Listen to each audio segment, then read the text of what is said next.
नमस्कार, penalty corner में आपका स्वागत है। पिछले 2 हफ्ते से लगातार पेनल्टी कॉर्नर मैंने कई बार चर्चा की बांसवाड़ा डूंगरपुर सीट की, भीलवाड़ा की, राजसमंद।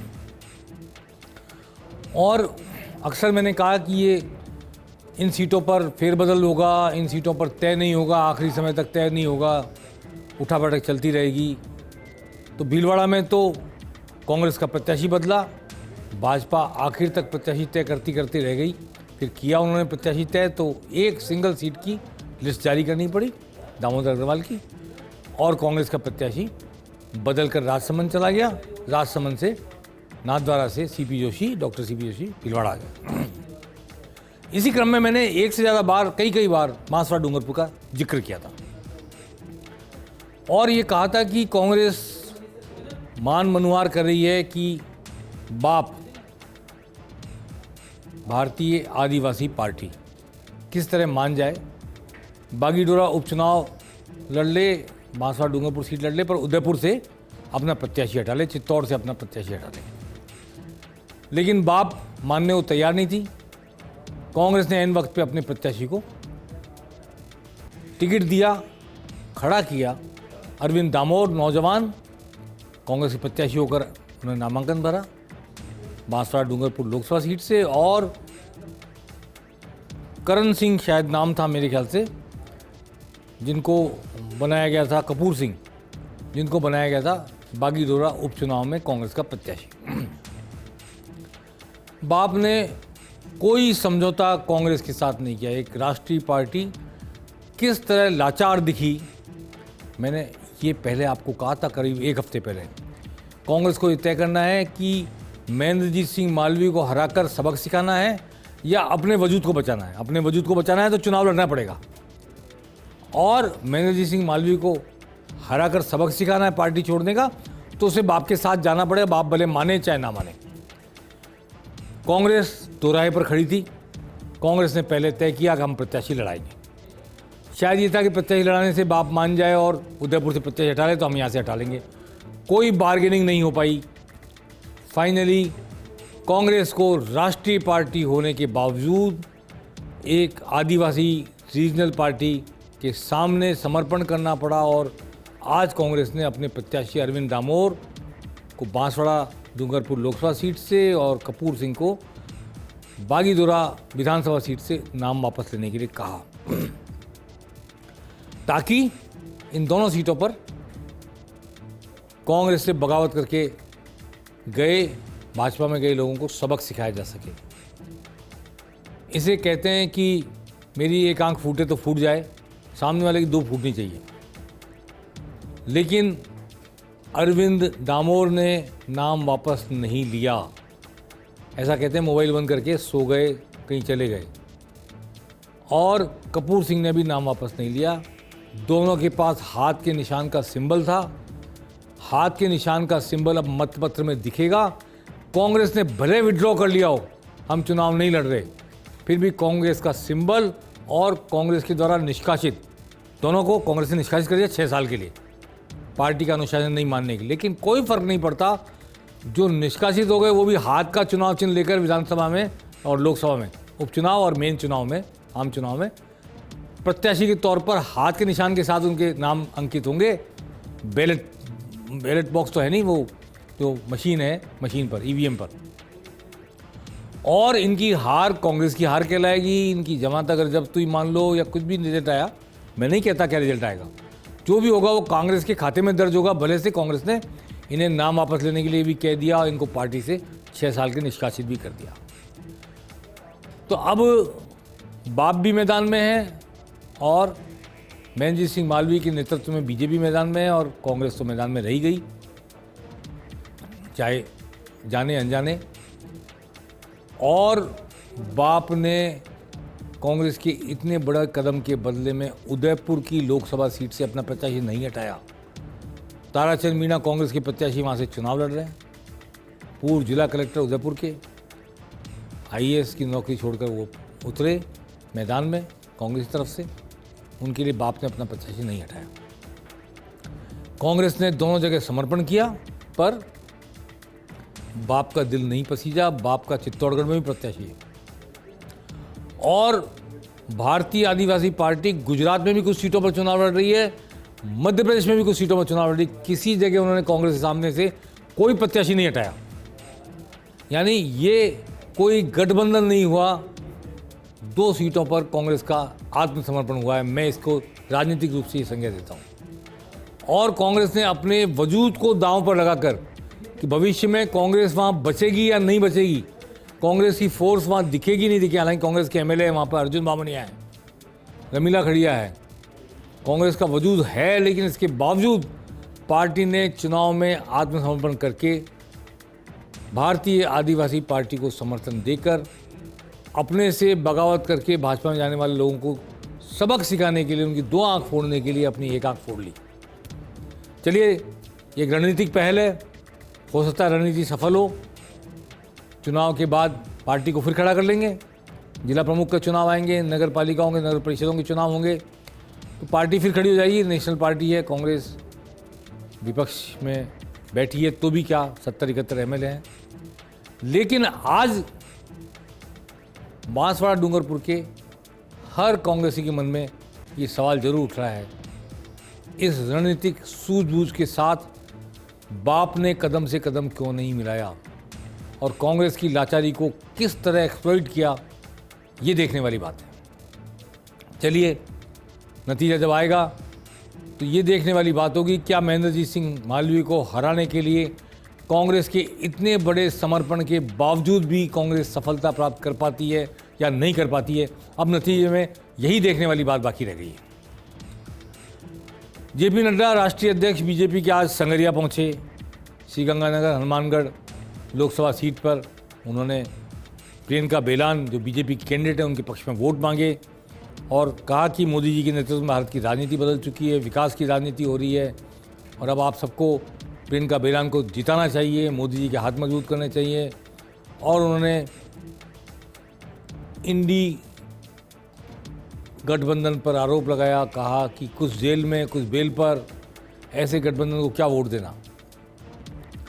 हालांकि मैं कहना चाहता हूं कि गंगानगर हनुमानगढ़ इलाका पंजाब की सीमा से लगा हुआ है।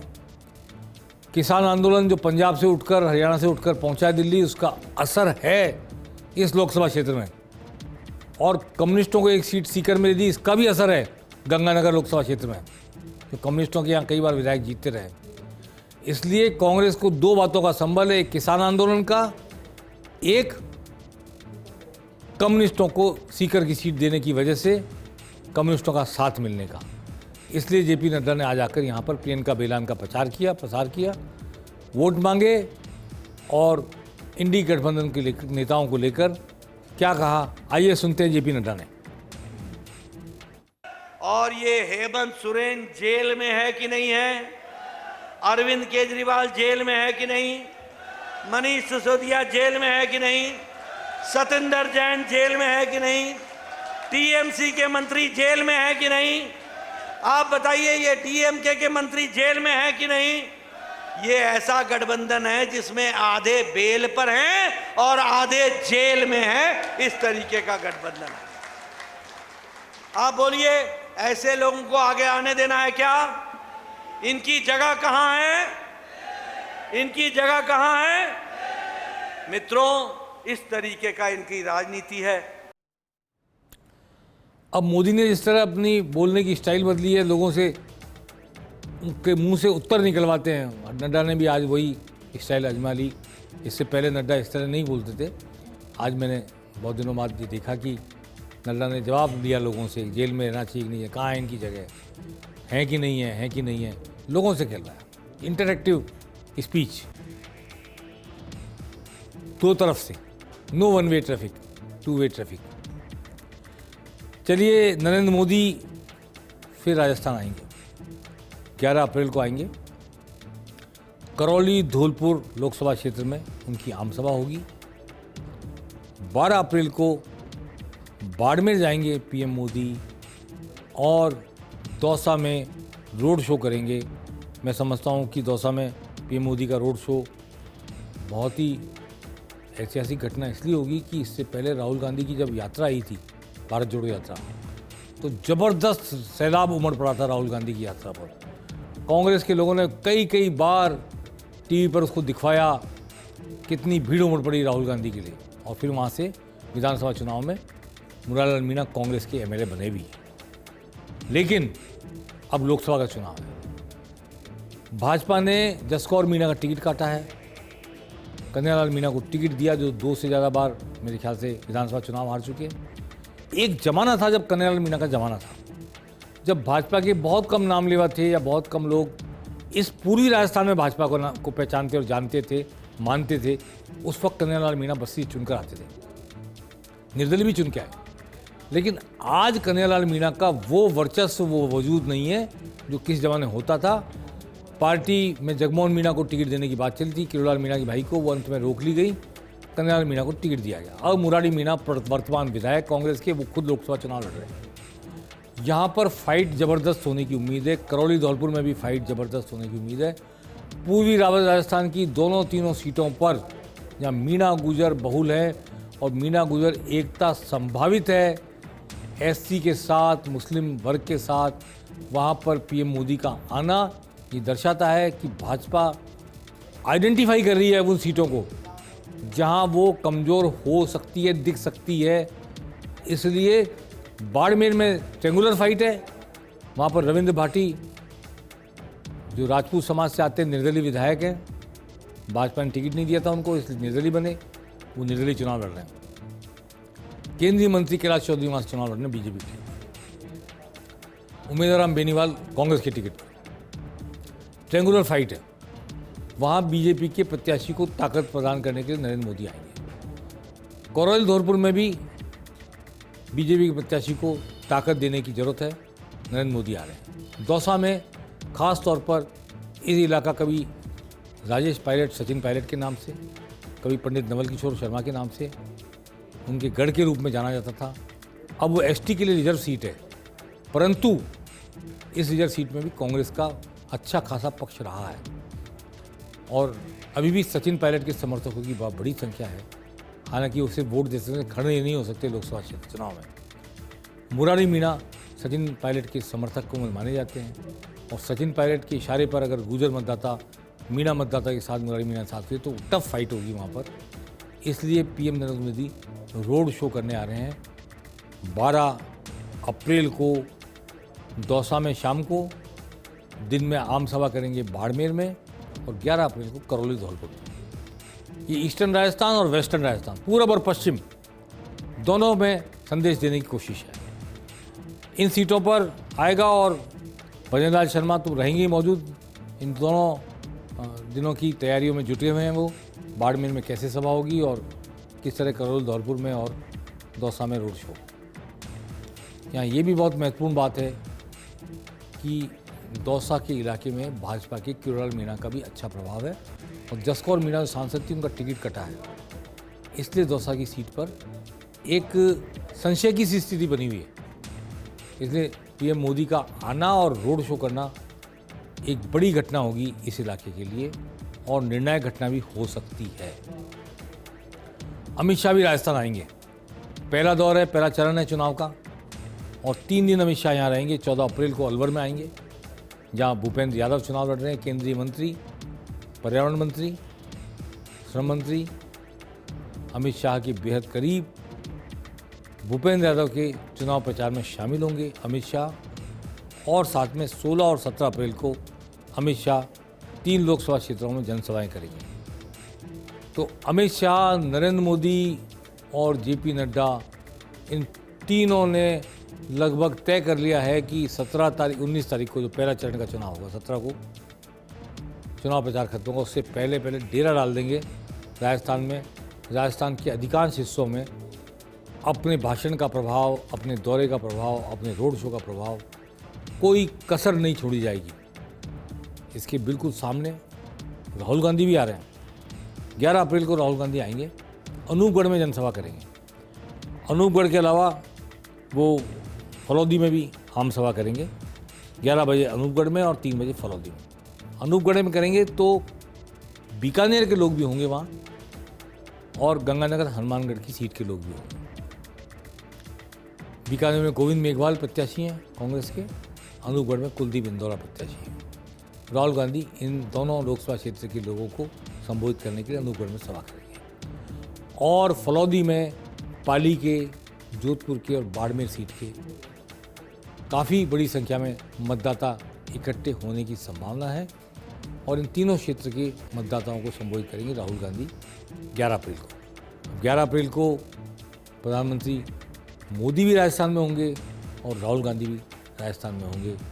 सुबह से शाम तक दौर चलेगा और इस दौर में प्रचार ऊंचाई प्राप्त करेगा, प्रचार में गर्मी आएगी, जोश आएगा, पता लगेगा कि किस में कितना जोर है, किस तरफ के कार्यकर्ता सक्रिय हैं, कितने जोश के साथ चुनाव अभियान में लोग जुटे हैं। अब इसके बाद बीजेपी से एक और खबर आई है। बीजेपी ने मतदाताओं को पर्ची बांटने का एक अलग तरह का अभियान शुरू करने का फैसला किया है। पर्ची बांटी जाएगी मोदी के परिवार की पर्ची, आपके परिवार की नहीं, आप मोदी के परिवार हो। ये भी एक चुनाव प्रचार का तरीका है। पर्ची बांटने के जरिए घर घर जाकर पर्ची जाएगी और कहा जाएगा आप मोदी के परिवार हैं, यानी कि आप वोट देंगे मोदी को। इसके लिए प्रेरित करने के लिए, प्रोत्साहित करने के लिए, दिशा देने के लिए पर्ची का उपयोग किया जाएगा, मोदी का परिवार। ये 14, 15, 16 अप्रैल को राजस्थान के पहले चरण के चुनाव के इलाके में हर घर में पर्ची पहुंचाने का फैसला किया गया है और इस पर्ची से पता चलेगा कि क्या माहौल बनता है। घर घर पर्ची जाएगी तो असर जरूर दिखाएगी। अब लोकसभा चुनाव का दूसरे चरण का नामांकन का मामला आज तय हो गया। 31 लोगों ने नाम वापस लिए। 13 लोकसभा क्षेत्रों में चुनाव है। दूसरे चरण में 26 अप्रैल को 152 प्रत्याशी मैदान में रह गए हैं और ट्रेंगुलर चुनाव तो मैं समझता हूँ इसको ट्रेंगुलर पॉलिटिकली कहा जाए, वो तो एक बाड़मेर में नज़र आता है जहाँ निर्दलीय विधायक लड़ रहे हैं चुनाव, रविंद्र भाटी। अदरवाइज ज़्यादातर डायरेक्ट फाइट है। हाँ, कहने के लिए उदयपुर में ट्रेंगुलर फाइट हो सकती है क्योंकि उदयपुर में बाप ने अपना प्रत्याशी नहीं हटाया। कांग्रेस का प्रत्याशी पूरी शिद्दत के साथ चुनाव मैदान में है, बीजेपी का प्रत्याशी तो है ही। तो ये दो इलाके मान लिया जाए जहाँ पर ट्रेंगुलर फाइट होगी। बांसवाड़ा डूंगरपुर में होंगे तो 3 पार्टियों के चुनाव निशान, लेकिन ऐसा लगता है कि कांग्रेस से निष्कासित किए जाने के बाद कांग्रेस जन शायद अरविंद डामोर के साथ ना लगें और उस स्थिति में हाथ का निशान भले ईवीएम पर होगा पर शायद कांग्रेस के कार्यकर्ता उस पर वोट दिलाने के लिए उद्यत नहीं होंगे। लेकिन हो सकता है, क्यों मैंने उस दिन कहा था आपसे, जिस दिन को टिकट दिया गया था, इनके पास 500 नौजवानों की फौज है और एक ऐसा व्यक्ति जो पार्टी से निष्कासित होगा और पार्टी चुनाव चिन्ह पर चुनाव लड़ेगा। देखिए क्या गजब बात है कि पार्टी से 6 साल के निष्कासित और पार्टी के चुनाव चिन्ह पर उनका नाम ईवीएम पर होगा और पार्टी चुनाव चिन्ह पर उन वोट पड़ेंगे। अगर लोग डालेंगे तो आपको देखने को मिलेगा कि ट्रेंगुलर फाइट होने के आसार बन सकते हैं या नहीं, ये हम उसी दिन कह पाएंगे। तो अब इन 153, 152 प्रत्याशी दूसरे चरण के लिए वोट मांगेंगे। सभी 25 लोकसभा क्षेत्रों में कुल 266 प्रत्याशी मुकाबले में रह गए हैं। 19 अप्रैल और 26 अप्रैल को मतदान होगा। 19 अप्रैल को 12 सीटों पर लोकसभा की और 26 अप्रैल को 13 लोकसभा सीटों पर मतदान होगा और इसके बाद 4 जून को मतगणना होगी।